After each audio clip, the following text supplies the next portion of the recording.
sem Vladimir. To je v bistvu kot prvi del delavnice, kdo si sploh ti, kako ti je ime, kaj delaš in kaj te je nazadnje navdušilo pri blagovni znamki.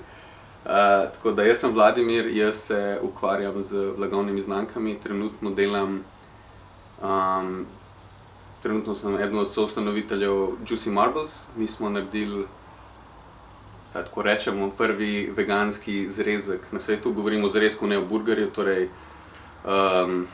šnicla z marmoriranjem.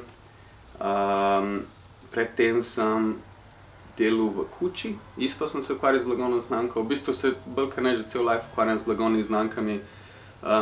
Sem del kolektiva Ljudje, tako da mi smo delali brande za ful enih različnih industrij, od viskijev do raziskovalnih centrov, ki se ukvarjajo z rakom, tako da zelo širok razpon. Kaj me je nazadnje navdušilo pri blagovni znamki? Kaj mi je bilo všeč? Všeč mi je bilo ime ene blagovne znamke, ki dela veganske sire, delajo jih iz oreščkov in brand se imenuje I am not okay, kot nut, kot orešček, to mi je bilo ful všeč. Predvsem zato, ker so v bistvu vedeli, da niso v redu.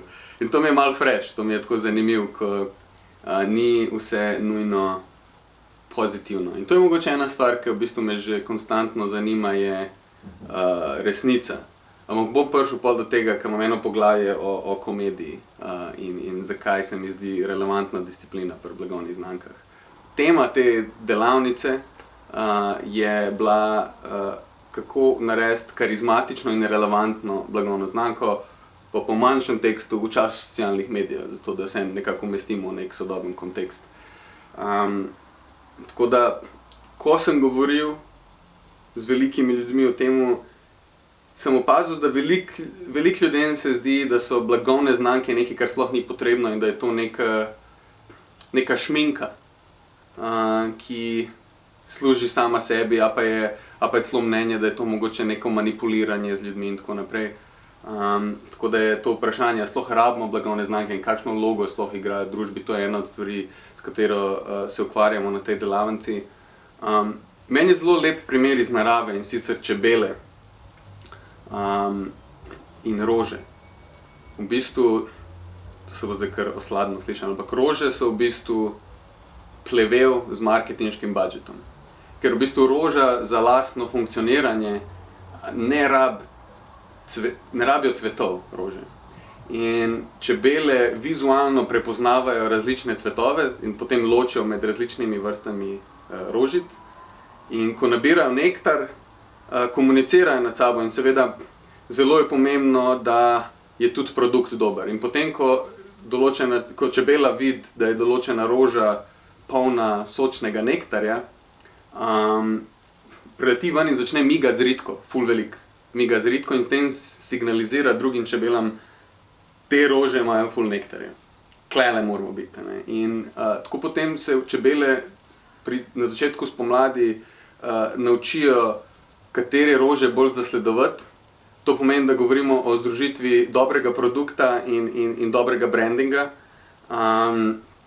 In zato recimo tulipani dosti zgodaj odmrejo, ker nimajo veliko nektarja in se čebele dosti hitro naučijo, da sicer izgledajo nice, privlačno, ampak produkt ni dober. Ne? Tako da, že v naravi so primeri tega, da blagovne znamke imajo neko funkcijo, če ne drugega za navigacijo, ne? Produktov je toliko veliko, da težko si predstavljam nek svet, kjer nimamo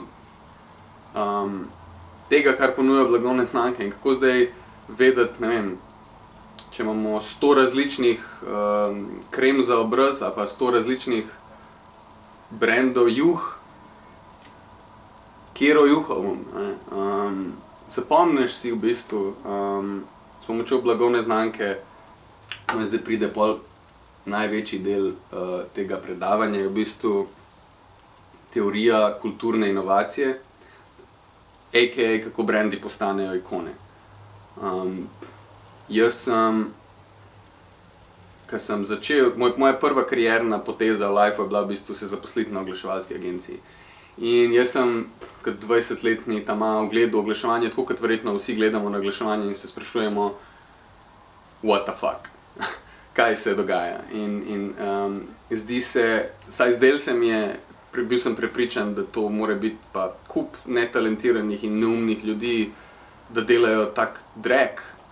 In sem mislil, jaz bom pa prišel v oglaševalski svet in bom naredil revolucijo, jaz imam ful boljše ideje, jaz sem ne vem kaj vse in jaz bom spremenil svet, pač, ker jaz vem, kako oglaševanje bi moralo biti čisto drugačno.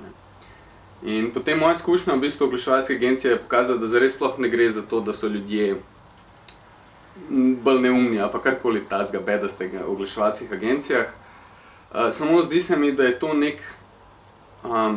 neka mašinerija, ki ubije kreativnost, ker je čist preveč enih odločevalcev in enih ljudi, ki imajo vpliv na odločitve, kako se bodo blagovne znamke izražale, da v bistvu se vse razvodeni na koncu na podlagi preveč enih mnenj in preveč enih različnih strahov, ki prihajajo iz različnih impulzov ljudi. In sem ugotovil, da v bistvu gre za kup enih talentiranih ljudi, ki so se nekako sprijaznili, da tako pač je. In jaz se spomnim, ko smo mi delali te kampanje, mi smo vedno za klijente naredili eno verzijo, v katero smo verjeli, eno, ki se nam je zdela dobra in kreativna, in eno, ki je bila safe verzija. Jaz sem bil vedno proti temu, da sploh naredimo to, ker itak so vedno potem izbrali naročniki ta varno verzijo. In po enem letu tega sem podpisal pogodbo še za 1 leto in šel na prve počitnice po enem letu, prvem letu delovnih izkušenj in se začel jokati abnormalno, ker sem prvič imel distanco od tega in sem ugotovil, da recikliram smeti, da delam nekaj, kar nima nobene vrednosti v družbi. Več mi smo až Simobil, recimo sem delal za Orto, ki je bil za mlajše, kao Simobil.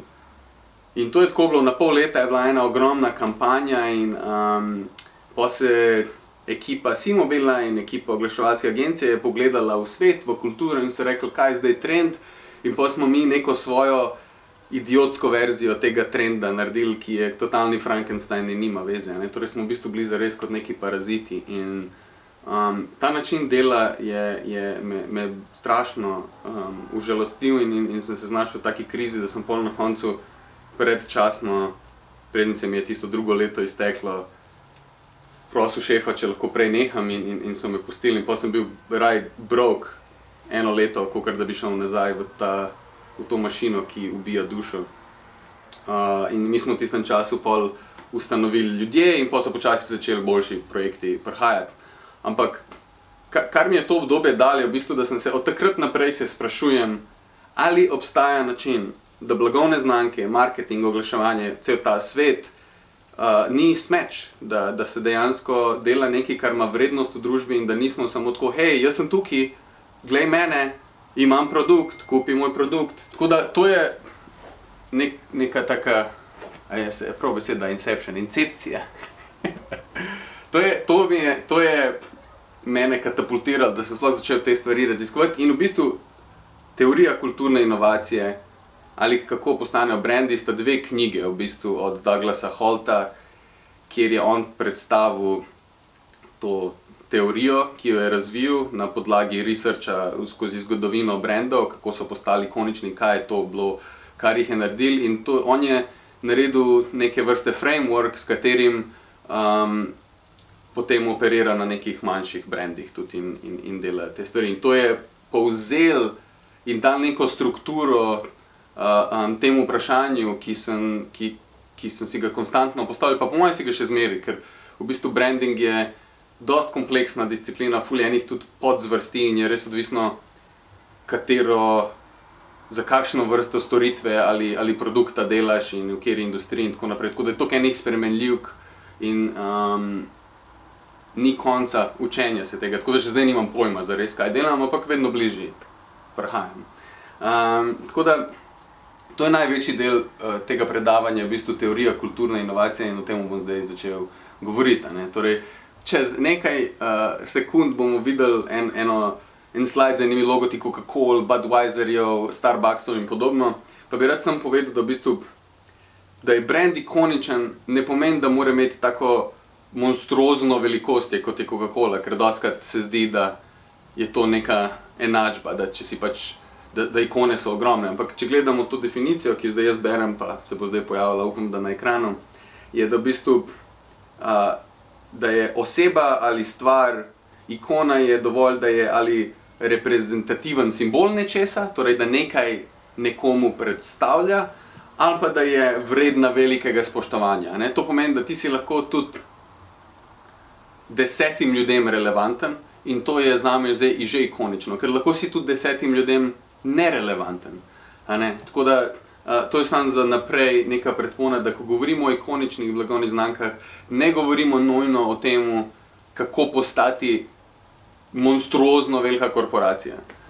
Tukaj sem dal 2 slajda, ki se malo hvalim, kažem screenshote tega, kaj mi ljudje pišejo na Juicy Marbles in recimo dobivam veliko prošenj za poroko, na podlagi kakšne tekste pišem, pa recimo klient človek rekel, da smo mi njegov najljubši brand.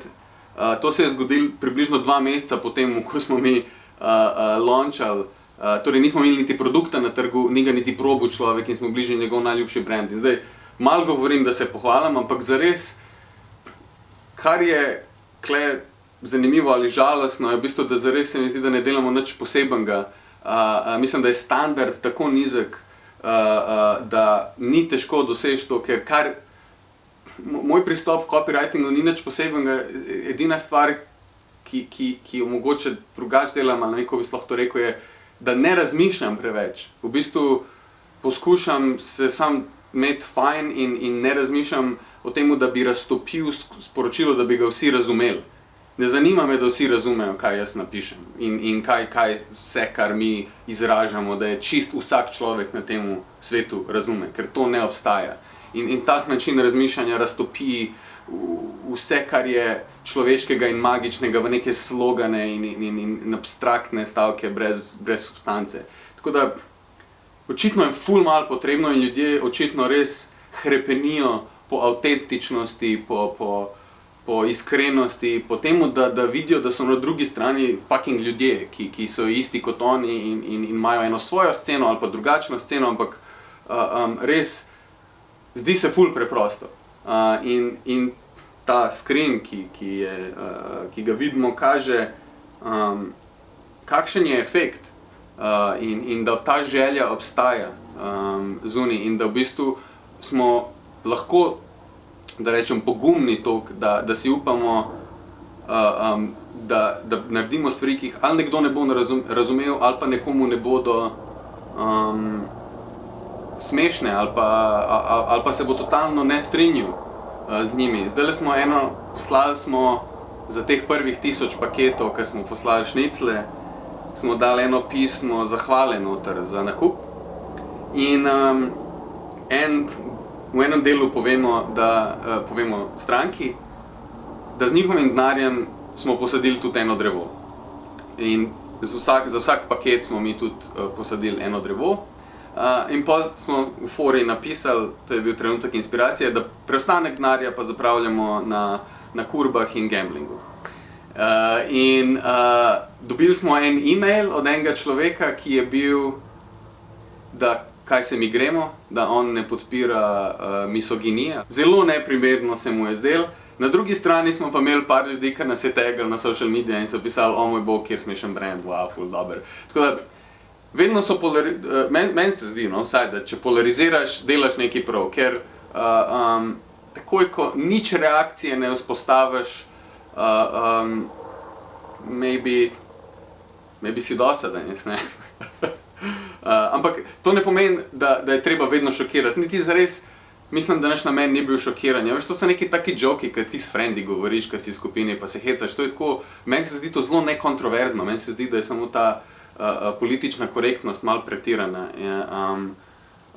Meni osebno se recimo to res ni zdelo nič takega, valjda, da nismo tega naredili, a ne, vsakemu bi to moralo biti jasno, da mi nismo kot firma zapravljali keša na kurbe in gambling, a ne. Ampak eni ljudje so pač kakršni so in jemljajo te stvari preresno in meni je vseeno, če tak človek noče biti potem naša stranka, ker ljudi je res dovolj, da se najdemo podobni. Gledamo te blagovne znamke in kaj je v bistvu, kaj je v naslednjih nekaj 10 minutah, v naslednjem sklopu bomo probali odgovoriti, kaj so te blagovne znamke delale, da so postale ikonične.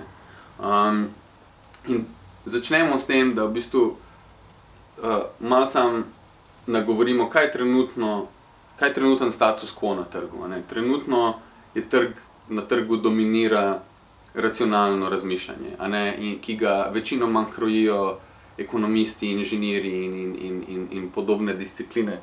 Preveč odločitev se dela na podlagi nekih raziskav. Mi smo imeli enega svetovalca pri Juicy Marbles, ki njemu ni bilo všeč imeti Juicy Marbles. Tako. In na vsak način nas je hotel prepričati proti, potem pa je rekel, da gremo narediti anketo nekih 1000 ljudi. Hotel je tudi zaračunati nekaj 1000 evrov, da on to anketo opravi. In jih vprašati, ali bi vi kupili veganski zrezek od firme, ki se imenuje Juicy Marbles. In je rekel, da če bo veliko ljudi odgovoril ne, da potem je treba spremeniti ime. Zdaj, kaj to pomeni? To je meni čist prizadeta ideja. Zato, ker kot prvo, meni je vseeno tudi, če bi 100% ljudi tam rekel, da jim je to ime, da oni ne bi. To je moja firma in od mojih kolegov firma. In ime jih bomo dali tako, kot je nam všeč. To je prva stvar, je, da pač prvi razlog, zakaj se mi zdi to bedasto. Drugo pa je spraševati ljudi na črno-belem vakuumu, ali bi od blagovne znamke X kupil produkt Y. Res ne vem, kako bi to dali sploh relevantne informacije. Kako bi folk reagiral? Juicy Marbles, ne vem, če bi kupil šniclo od take blagovne znamke. Vprašanje je, bi si v realnem svetu sploh spraševali, ali jim je to ime všeč, pa sploh ni dizajna, ni video produkta, nobenega konteksta nimajo, ne vidijo preostanka naše komunikacije, ničesar, to je čistem vakuumu in mi ne bi se na podlagi tega odločili. Totalna bedarija, ampak veliko odločitev se tako sprejme. Potem tudi recimo obstaja ena taka dogma na spletu, dostikrat sem slišal to, ko smo delali spletne strani, to je predolga spletna stran. Obstaja neka statistika, da ljudje ne scrollajo dlje kot do 20-30% spletne strani. In spet, da bi se vprašal, kaj je mogoče posledica? Jaz vem, da velikokrat pridem na spletno stran in vidim, da sem se zmotil, da to ni storitev ali produkt, ki ga iščem in sam grem dol. In veliko ljudi prispeva k tej statistiki na tak način. Drugi razlog je mogoče pa je slabo spisana spletna stran in je slaba vsebina, slabe fotke in mogoče ni dovolj engaging, as they say. Tako da, veliko razlogov in kaj, verjetno so vzeli par tisoč spletnih strani, od katerega sklepam, da je velikih slabih in naredili to statistiko. In potem veliko ljudi je začel kondenzirati spletne strani, da se vse zgodi čim bolj gor, in pol je gor fulejnih informacij. To je spet zelo bedasto. In v bistvu, kaj pomeni dajati toliko pomena na neke raziskave in statistike, jaz mislim, da je to prelaganje odgovornosti, da odločitev ne sprejmem jaz, ampak v bistvu podatki so nam povedali, da se odločimo na nek način. In s tem preložimo odgovornosti sebe na neke druge stvari, če gre nekaj narobe, rečemo, nisem bil jaz, podatki so nas peljali v to smer. In to ubije celo magijo delanja blagovnih znamk oziroma kakršnega koli posla pravzaprav, zato ker mislim, da je veliko več intuitivnosti potrebno in ljudje nismo toliko racionalna bitja, da bi vse nam neke številke lahko odgovorili. Tako da, to je neka, se mi zdi, klasika na trgu trenutno. Ena od dveh pogostih smeri v marketingu je to, da ti najdeš neke funkcionalne benefite in v bistvu še bolj preferirano take, ki jih drugi nimajo in na vseh svojih kanalih, na vseh točkah komunikacije z ljudmi tolčeš to besedo toliko, da v bistvu na eni točki zasedeš teritorij v glavi človeka, da ko pomisli na, ne vem, trajnost, pomisli na tvoj produkt, recimo, ali nekaj. In v bistvu tako potem iščejo neke povezave, asociacije. Druga zelo pogosta smer je v bistvu poiskati emocionalni benefit, torej, ne vem, sreča. In potem imaš, ne vem, Coca-Cola je sreča, ampak v bistvu problem je, ker je Fanta tudi sreča. In vsaka pijača z mehurčki predstavlja srečo in pa so vsi sreča. Kakšno srečo zdaj jaz hočem? Sem bolj mehurčkasta sreča, sem bolj sladkasta, sem bolj grenka sreča. To niso načini, na kateri se ljudje odločajo o stvareh. In te marketinški pristopi predpostavljajo, da so v bistvu blagovne znamke entitete v naših glavah in ne del kulture in družbe, kar je slabo. Tako da strinjamo se, da konvencionalen marketing ne ustvarja relevantnih in ikoničnih blagovnih znamk. Debata je bila o tem, zakaj recimo ima una punca Starbucks v roki in se s tem slika, zakaj Iron Maiden majica, zakaj knjiga o rasi in selfie s tem, zakaj opis na Instagramu, kjer povemo, da kaj vse smo, neo-vegan, poliamorist, ne vem kaj vse, ne. Veliko teh stvari. In skozi debato ugotovimo, da v bistvu da so to, tako on v knjigi, Douglas Holt v knjigi te stvari poimenuje kulturni izrazi. Cultural expressions, jaz ne vem, če je to ta pravi prevod, kulturni izrazi. V glavnem, kaj mi delamo z vsemi takimi mikroodločitvami je, da izražamo svojo identiteto. In z uporabami različnih kulturnih kod se pozicioniramo nekam in prepoznavamo neke stvari in se potem lažje najdemo podobni ljudje. In v bistvu je to zelo distribuiran, kompleksen, zakodiran način, na kjer mi navigiramo po svetu. In v bistvu s temi kulturnimi kodami tudi kot kompas navigiramo po tem, kaj je moralno, kaj je etično, kaj je človeško, k čemu stremeti, k čemu ne in tako naprej. In včasih smo v bistvu je bil velik vir teh kulturnih kod, je bila cerkev oziroma religija, umetnost, država in take bolj tradicionalne institucije, ampak v zadnjih 100-150 letih je z rastjo in spremembo trga v bistvu so mediji in brendi v veliki meri prevzeli to vlogo. Tako da so v bistvu blagovne znamke postale primarna sredstva za izražanje, za kulturne izraze. Če pogledamo Jack Daniels, na levi strani imamo oglase iz začetka 50-ih, na desni strani pa oglase iz konca 50-ih. In zdaj na začetku 50-ih letih so vsi whisky brendi imeli približno iste oglase, ki so bili namenjeni moškim v oblekah, tako imenovan organization man. In zdaj malo zgodovinskega konteksta. V 50-ih letih so metropole in takšni jobi relativno nove stvari. In istočasno, ker ljudje sovražimo spremembe, in vse, kar je novo in drugače, se je nek predsodek, nek mit o tem, da ta moški je poženščen moški. In da je izgubil to svojo surovost in stik z naravo in z pravim načinom življenja, karkoli to pomeni. In valjda to ni bilo všeč mestnemu moškemu, da take zgodbe o njem krožijo. In v eni točki potem je neka revija objavila nek malo daljši članek o Jack Danielsu, kjer so kazali njihovo destilarno v Tennesseeju.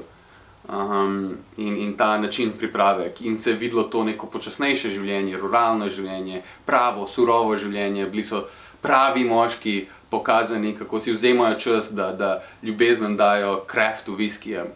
In kar naenkrat je poskočila njihova prodaja in so videli to možje na vrhu in so začeli eksperimentirati s tem, da sploh nehali so kazati tega organization mana, ampak so v bistvu kazali samo še scenarije iz Tennesseeja in nekih teh bolj ruralnih scenarijev. In izkazalo se je, da je to bil manjkajoč kos identitete za mestnega človeka. Še zmeraj so oglaševali mestnemu človeku, ampak kazali so mu nekaj, kar je on v tistem času potreboval, da se počuti. In on je imel feeling, da ko je pil Jack Danielsa, kljub temu, da je eden bolj groznih viskijev, je imel občutek, da je še zmeraj ta moški. In to seveda je mit, to ni res, ampak na tak način si mi percipiramo stvari. In brendi imajo to simbolično moč, da lahko mi jim damo neke pomene, ki mogoče so čiste abstrakcije, ne. Tako da, zdaj pridemo do definicije, tukaj vidimo križe, ne, kdaj postanejo znamke ikone, ko priskrbijo material za identitetne projekte ljudi v določenem zgodovinskem času. Ne zato, ker bi ta blagovna znamka bila pomembna sama zaradi sebe, ampak ker nekaj da, kar meni pomaga, da jaz sebe spremenim v verzijo sebe, ki hočem, da je naslednja, ali pa ki manjka in tako naprej. In v bistvu vidimo, da se mi iz ful enih koščkov sestavljamo in blagovne znamke lahko provajdajo, lahko priskrbijo te mehne koščke identitete in zelo jih uporabljamo na tak način. To je teorija kulturne inovacije. Na delavnici smo seveda šli ful globje v primere, jaz sem tudi pokazal, kako Juicy Marbles smo poskušali aplicirati to teorijo, pogledali smo, kako brendi v kulturi lahko to izkoristijo, zato da recimo neke stvari, ki so mogoče bolj za aktiviste, dosežejo bolj masovni trg. Malo smo se pogovarjali o tem, kako lahko brendi v bistvu pomagajo oziroma katalizirajo, da kot družba preidemo v neko novo, boljšo verzijo, da se neka nova, boljša ideologija zaživi. V glavnem, blagovne znamke so lahko katalizatorji pozitivne spremembe. Na žalost, veliko ljudi izkorišča neke te mehanizme, ki obstajajo za slabše stvari ali zelo neodgovorno. In brez nekega širšega premisleka, kakšen efekt je. Ker konstantno pri tej debati blagovnih znamk obstaja ta nek pridih manipulacije. Ampak te mehanizmi obstajajo, ali mi delamo blagovne znamke ali ne. In zdaj vprašanje je, kako mi te vzvode izkoristimo, ker ljudje bodo še naprej uporabljali blagovne znamke kot neke simbole različnih pomenov.